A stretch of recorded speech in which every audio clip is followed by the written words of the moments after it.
Russians are making a significant incursion into Kursk. We're hearing even the commercial satellite, the Maxmar technologies, which the Ukrainians rely on so much for their to identify positions of the Russians, has been shut off as well. Allied to that, the targeting information that the Ukrainians need to fire their sort of HIMARS missiles and ATACMS missiles to be able to hit Russian forces in Kursk has been blinded as well. 50% more drones and missiles got through last night than they usually do, because the Russian forces, who are absolutely hammered, they've lost 1 million casualties, they've lost so much hardware, they're basically an untrained force now. The Russian army is hanging on by its toenails, as it were. Welcome to Frontline with Byline, where in the special edition, as we always do, we try to cut through the noise of global events, the earthquakes and volcanoes, and find the underlying plate tectonics of what's happening in the world. It has been a historic seismic week. The transatlantic rift has never been bigger. What's happened is that Donald Trump has withdrawn all aid and intelligence from Ukraine and appears to be siding, albeit neutrally, with Russia and abandoning his commitments to NATO. Yes, after 80 years as the linchpin of NATO and the defense of Europe, Donald Trump has seemed to abjure it. And what's happened across the EU and in other European capitals is a realization that Europe, for the first time in 80 years, may be on its own. So what's Europe going to do about it? Now, to answer that question, who better than Hamish de Breton Gordon, experienced military man, a man who's been an inspector, who knows arms inspector, chemical weapons inspector, who knows Ukraine and NATO really well. Hamish, great to see you, and always great to read your wonderful work and analysis of this. For the last 3 years, you've been a voice of calm and percipience. So do you feel like I do? This is a huge changing of the tide. A new world order has emerged where it looks like, if not just being neutral and withdrawing aid and intelligence from Ukraine, America is kind of siding with Russia by proxy.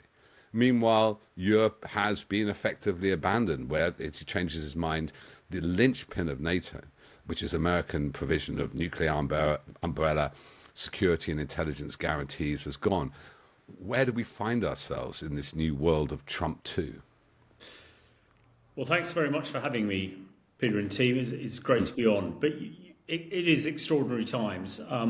I've just written a piece today trying to articulate the difference between business decision-making and military decision-making. This sort of transactional world, if you like, that Trump has got us all caught up in. And I have a bit of experience of both. I must say I'm rather better at the military stuff than the business stuff.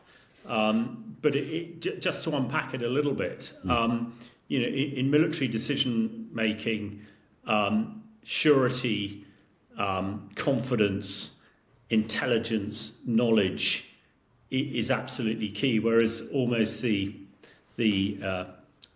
opposite is in business. The sort of poker game type activity, which is fine. However, business is about dollars and pounds and money, whereas military is about people and personnel and land, far more important things in my mind. And although there are decisions that can be made in business, similar to have an effect in the military, but it's not a big deal if you lose a few dollars, but you lose people, and that is horrific.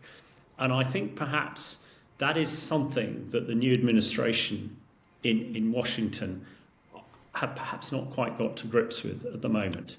Can I just push a bit more on that, Hamish, because it's a very good analogy. One of the ways people have seen Trump's activities, and particularly that meeting in the Oval Office a week ago now, was doing a deal. There was a minerals deal on the table, and which was not very favorable to Ukraine, overestimated the amount of American aid. They don't usually ask for mineral deals in return for aid. They haven't asked Israel for that. But do you really think it is Trump as transactional after the deal businessman, or given that Russia has economy only 10% of America's, it's like 10 times smaller, even smaller than the EU combined.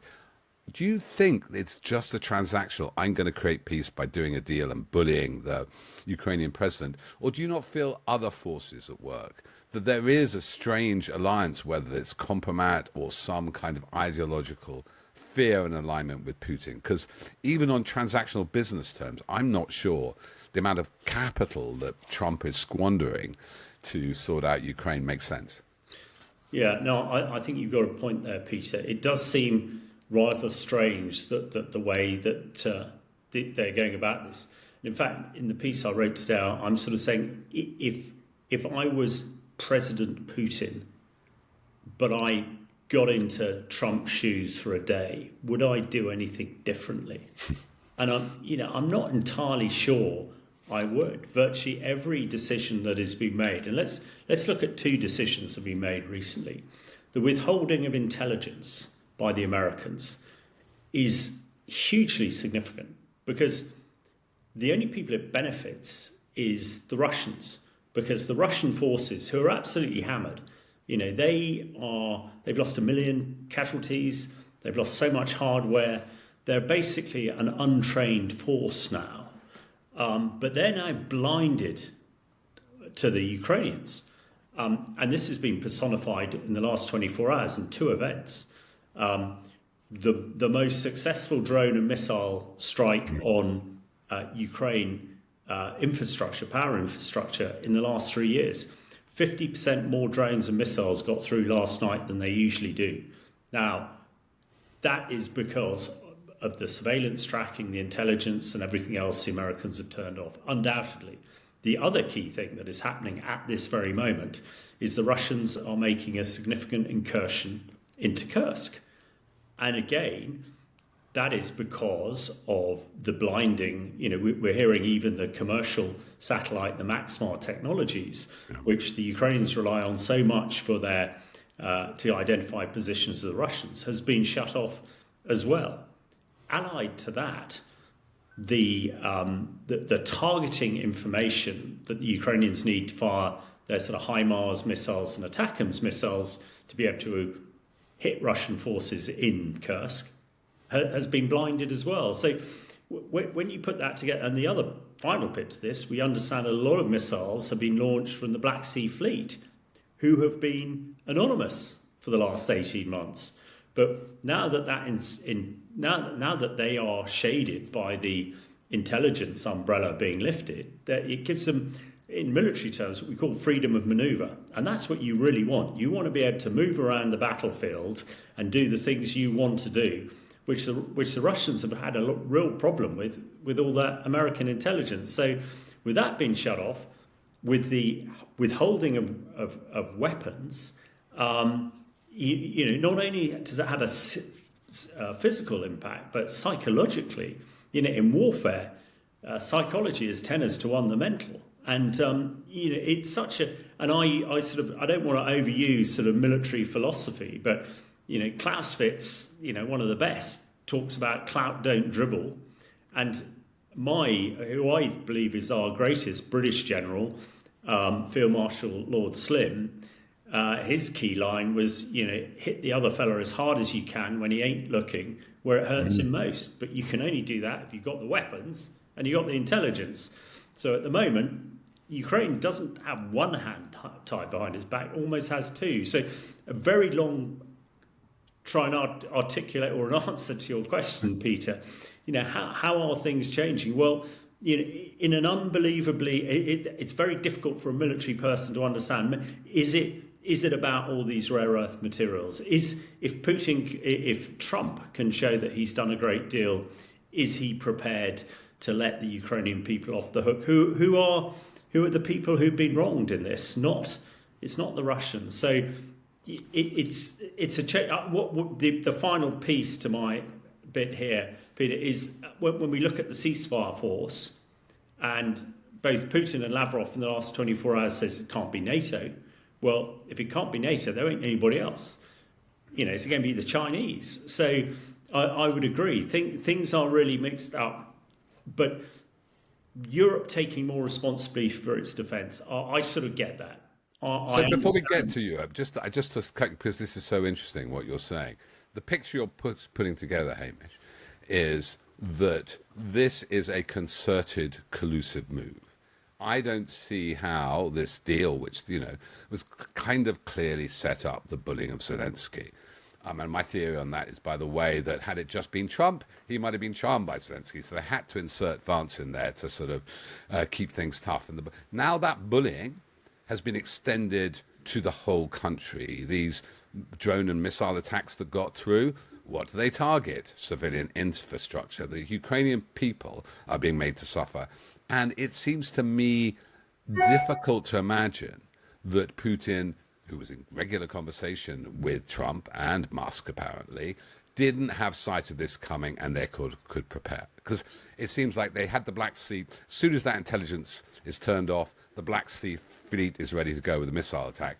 That's not something you organize in 5 minutes. That's been planned, hasn't it, Hamish? Well, I'm not sure. I'm quite as perhaps Machiavellian as you might be suggest. I'm just trying. I am trying to use my own standards of judgment and morals to unpick this, and whatever social media is saying about whatever holds Putin might have it over Trump, I just can't believe it. What I do find extraordinary is we've talked about Vance and Hesketh. I mean, these are, when it comes to, when Vance is the second most important man in the world almost, and he talks about his we look at his background and we look at, Hesketh and all the rest of it, in experience terms, they are very naive, very, very inexperienced, but being given ultimate power. And history sort of relates that when that sort of thing happens, it is not necessarily bound to have a great outcome. So I think at the moment, but whether whether Trump and his close team have been, signaling too readily some of these activities to the Russians, I would like to think not. But I also do not, the Russian generals, they're not idiots. They might be treated like idiots by Putin. But if I was head of the Black Sea Fleet, I would have contingency plans to be able to operate if the situation changes. In the military, we always have something called Question 4. And you make a plan and you review it all the time in what we call Question 4.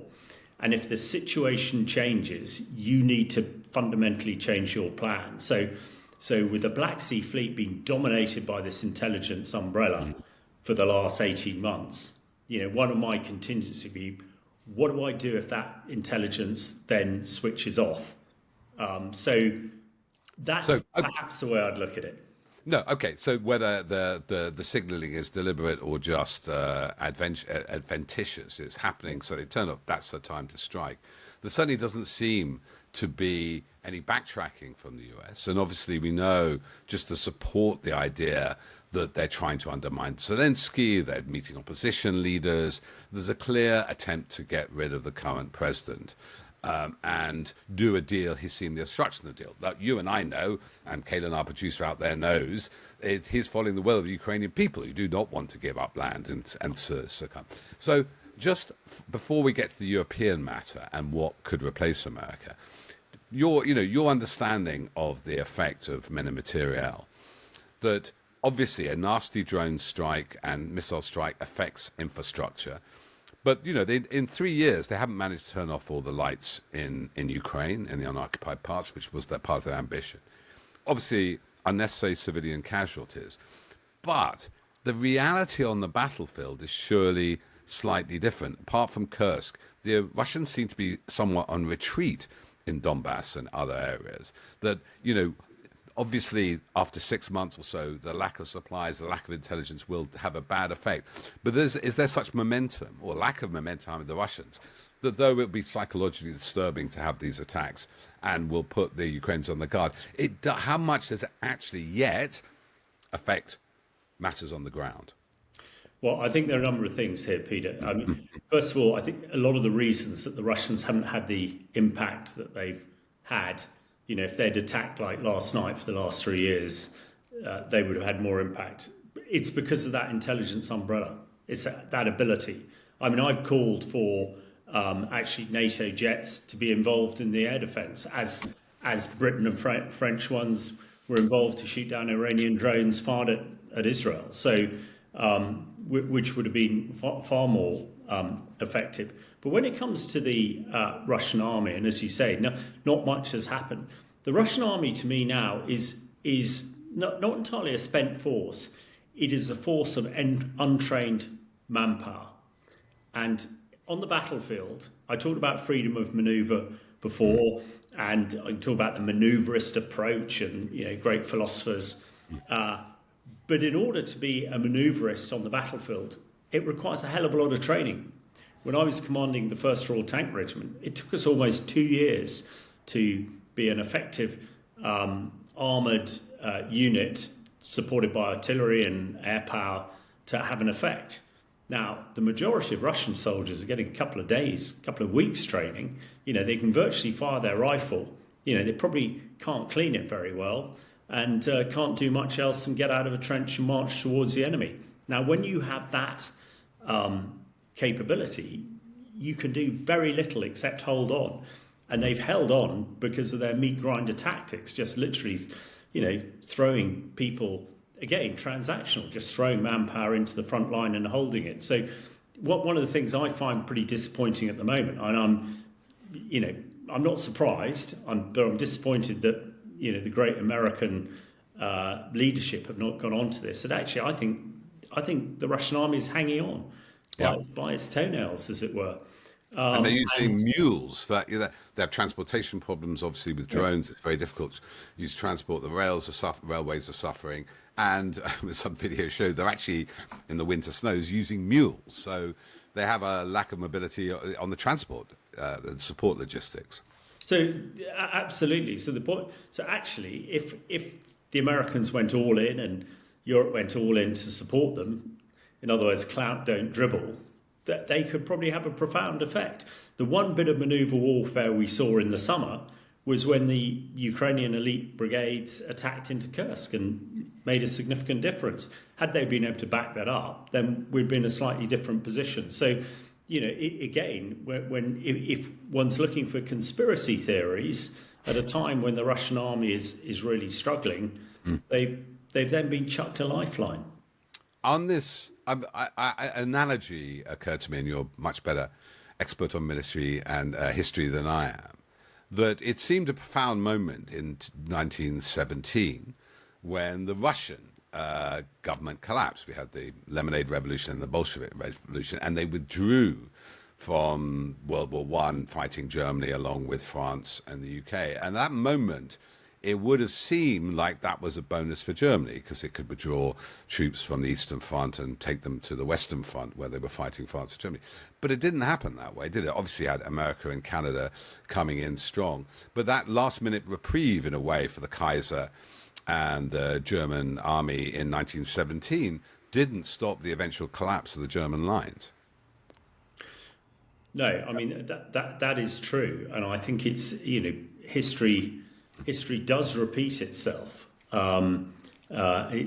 It's there are no new lessons. They're just ones that we've forgotten. I think it's also interesting looking at this part of the world, Ukraine, Kursk, back in 1943, of the great Kursk offensive then, and what happened, and what the various outcomes were, which is why it is doubly disappointing. I'm sure it's all very well for us, for you sat where you are, but me sat back here in the UK, and even more easy for Trump and his team sat 4,000 miles over the Atlantic to not really smell the cordite of what's happening in Ukraine at the moment, and to not seize opportunities to make a difference. It's others have said it as well. It's almost so we're pulling victory out of the jaws of defeat type of thing. It's really, really galling, and it's really galling that it seems that it's just the one person, Trump and his team, who are directing things, but not to his alleged allies. So just on that, just going back to that, the history doesn't repeat itself. It rhymes a little bit, people say sometimes. What obviously changed things for the Germans in 1917 was the arrival of American and Canadian troops. I'm wondering, is there a possibility here that Europe really steps up? We've seen Macron and Starmer, even despite Brexit, this big conference at Lancaster House, him standing up, albeit obliquely, to what J.D. Vance said about these small countries, who haven't fought wars, reminding America how many British troops lost their lives in allied wars in Afghanistan and Iraq. And then we've had this proposal in the EU Parliament to create a £500 billion euro defence spend. The new Chancellor Merz is happy to change the terms of the debt bond, the amount of money the German government can borrow. Do you see signs here of the positive side, something that, Americans in a way could have rightly complained for a number of decades that Europe shelters under their nuclear umbrella, maybe not the UK and France, but the rest of it does, that America spent much higher percentage of its economy on defense, while Europe has been able to if you like, spend more on social security and infrastructure. But do you believe these signs we're getting from Brussels and other places, from Berlin, London and Paris, that Europe is finally going to step up and, in the absence of America, organize its own collective defense? Well, it is realpolitik, isn't it? One has got to sniff the air that's around at the moment, not that was around yesterday. And I do agree with the Americans and Trump that Europe has relied on Uncle Sam for far too long to do our bidding, military bidding, as it were. Especially as we saw, the development of Putin.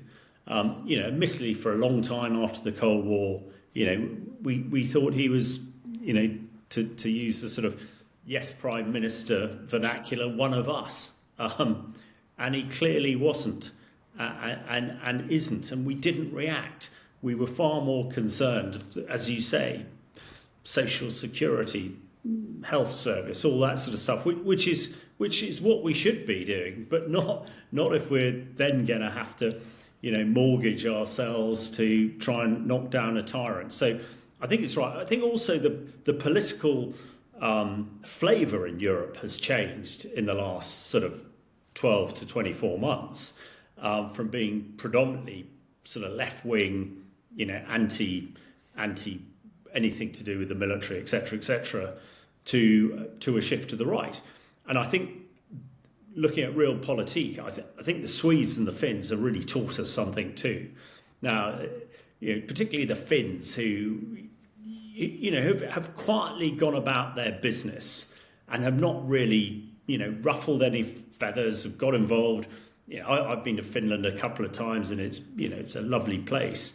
But actually, they know the Russians far better than the rest of us. And perhaps the fact they had a 1 million strong standing reserve force. Everybody was trained, and people were prepared and were concerned that the Russians might come across the border. They just got on with it, and I suppose, and it's a classic thing. Putin exploits weakness and respects strength, and you think that when Putin looked. When he looked west on the 24th of February 2022, he didn't see much that concerned him. But I'm sure when he looked at his northern western border, he saw the Finns and he thought, right, well, I'm not going to push that too hard. So I think it is a real lesson that we've got to get a grips to. And nobody wants war. Everybody hates it. But unfortunately, the way to prevent war when you've got autocratic tyrants like Putin around is to show strength, not weakness. And it bamboozles me how our great political leaders, not just in this country, but across Europe and even, across the Atlantic, sort of want to ignore this. I suppose, and my final bit, I was rather naive when I got involved in Syria back in 2012 when Assad was throwing chemical weapons around and I was trying to collect the evidence. And I sort of charged back from Syria into Westminster to try and get politicians to listen. And I naively thought before then the 650 best men and women in this country, in the Britain, were MPs. And I realised that they just weren't. And I think that is perhaps, a lesson for all of us across the world. The movers and shakers, perhaps we should, take more social responsibility and become politicians rather than leave it to others who necessarily don't have the experience or whatever else to do it. So my point being is that politicians that I have met, and I met a few, have a very short-term view on things. And if I was super cynical, they're more concerned about getting their jobs back in 4 years' time than looking beyond that to the strategic future that they need to be planning on. So, but would you agree that the shock of the real, the shock of the new, that has focused minds in a way? A bit like Brown in 2008, there's a lot of cross-party consensus that Starmer's done a good job by rallying Europe. And just, I suppose, I'm not disagreeing with you, parties of the left, you could see Stop the War Coalition, you could see them in some French parties have sort of appeased Putin a bit. But we should notice that Putin has funded parties on the far right who have also, you see this with Orban, in Hungary, who've also, so it's a weird kind of fellow travellers, no longer just on the left, on the far right. But given all that's happened, do you not think that, certainly I go down the street, I've been talking about Ukraine, for the last 4 years. People did at first and they've forgotten about it. My sense is the British public and the public across Europe, if you look at the polls, are outraged by what Trump has done. They do not like him or Musk or Vance. They do not like Putin. He's like minus 82%. He is a bully. He is a tyrant. He kills people randomly. His last opposition leaders, Nemtsov and Navalny, strangely dead.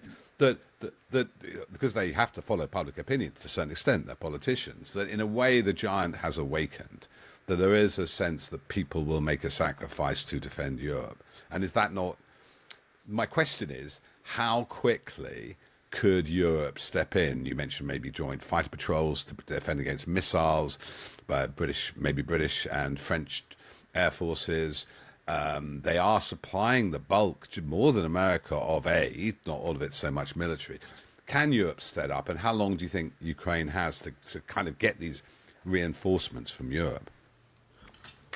I think when you look at the European military company, and most of Europe is NATO, when you look at their capabilities, actually, you put them all together, they vastly overmatch the Russians. But hitherto, we have not, there has been apathy between various countries. And it's only recently that the British and the French have started exercising together. So I think absolutely, if we get it together, purely on paper, we really overmatch them. But until Trump has started withdrawing American support, everybody's assumed that Uncle Sam, will come whistling over the pond when required. And I think what we must now work out, whether that is true or not, and my post box from American veterans and American serving soldiers, which is pretty extensive, tells me that they will come steaming over the pond to help us, whatever. Wow. So I don't necessarily think what is spouted out of the White House at the moment is necessarily what the men and women of the US military believe, but that's a slightly different point. But Europe needs to get its act together, and we have the capabilities to do it. It would appear, as you've alluded to and said, that everybody is prepared to spend the money. We need to do the training, and we need to get on with it. And most importantly, we need to make sure Putin knows. And in Europe, we've been far too fractured and done our own thing, and Brexit hasn't helped, and all that sort of stuff. Anyway, that's all water under the bridge. You've got to look forward, not backwards. Yeah. But I'm pretty confident. I've worked with the Swedes and the Norwegian military before. I've worked with the French and the Germans and others, and they're all bloody good. So, And the Hamish, nuclear issue, let me just come. I mean, there's funny enough, we've just been discussing it on the Telegraph pod, and with the French saying, well, they'll use their nuclear umbrella to support Europe. It's an interesting piece.